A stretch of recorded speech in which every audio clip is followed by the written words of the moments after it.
ആരോഗ്യ സംരക്ഷണത്തിന് വളരെയധികം പ്രാധാന്യം നൽകുന്ന വ്യക്തിയാണ് നടിയും മോഡലുമായ കനി കുസൃതി. എന്തെങ്കിലും ബുദ്ധിമുട്ടുകൾ ഉണ്ടാകുമ്പോൾ സുഹൃത്തുക്കളെയോ ഡോക്ടർമാരെയോ വിളിച്ച് സംശയം തീർക്കാറുണ്ടെന്നും കനി പറഞ്ഞു. ജീവിതത്തിൽ നല്ലൊരു കുടുംബത്തിന് വലിയൊരു പങ്കുണ്ടെന്നാണ് താരം പറയുന്നത്. ഒരു യൂട്യൂബ് ചാനലിന് നൽകിയ അഭിമുഖത്തിലാണ് കനി ഇക്കാര്യങ്ങൾ പങ്കുവച്ചത്. അച്ഛനും അമ്മയും തന്നോട് ഒരു കൂട്ടുകാരിയോട് എന്ന പോലെയാണ് പെരുമാറുന്നത്. ചെറുപ്പം മുതൽക്കേ അങ്ങനെ തന്നെയാണ്. എന്നെ കൂടുതലും നോക്കിയിട്ടുള്ളത് അച്ഛനാണ്. സ്കൂളിൽ അയക്കുന്നതും ഭക്ഷണം വാങ്ങി തരുന്നതുമെല്ലാം അച്ഛനായിരുന്നു. വീട്ടിൽ എനിക്ക് എല്ലാവിധത്തിലുമുള്ള സ്വാതന്ത്ര്യവും ഉണ്ടായിരുന്നു. ബാക്കിയുള്ള കുട്ടികൾ വീട്ടിൽ നിന്ന് പുറത്തു പോകുമ്പോഴാണ് സ്വാതന്ത്ര്യം കിട്ടുന്നതെന്ന് പറഞ്ഞു കേട്ടിട്ടുണ്ട്. എനിക്ക് അങ്ങനെയല്ല. അമ്മയായിരുന്നു ജോലിക്ക് പോയിരുന്നത്. എൻ്റെ 20ാമത്തെ വയസ്സിൽ ഗർഭിണിയാണെന്ന് തോന്നിയിട്ടുണ്ട്.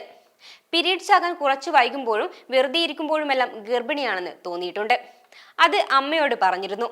അമ്മയ്ക്ക് തൈറോയിഡിന്റെയും ഗർഭാശയത്തിന്റെയും ശസ്ത്രക്രിയ കഴിഞ്ഞ് വീട്ടിൽ ഉണ്ടായിരുന്ന സമയമായിരുന്നു. ആ സമയത്ത് ഞാൻ ഗർഭിണിയാണെന്ന് ഒരു തോന്നലുണ്ടായിട്ടുണ്ട്. അങ്ങനെ പാതിരാത്രി അമ്മയോട് ഞാൻ ഗർഭിണിയാണെന്ന് തോന്നിയിട്ടുണ്ടെന്ന് പറഞ്ഞു.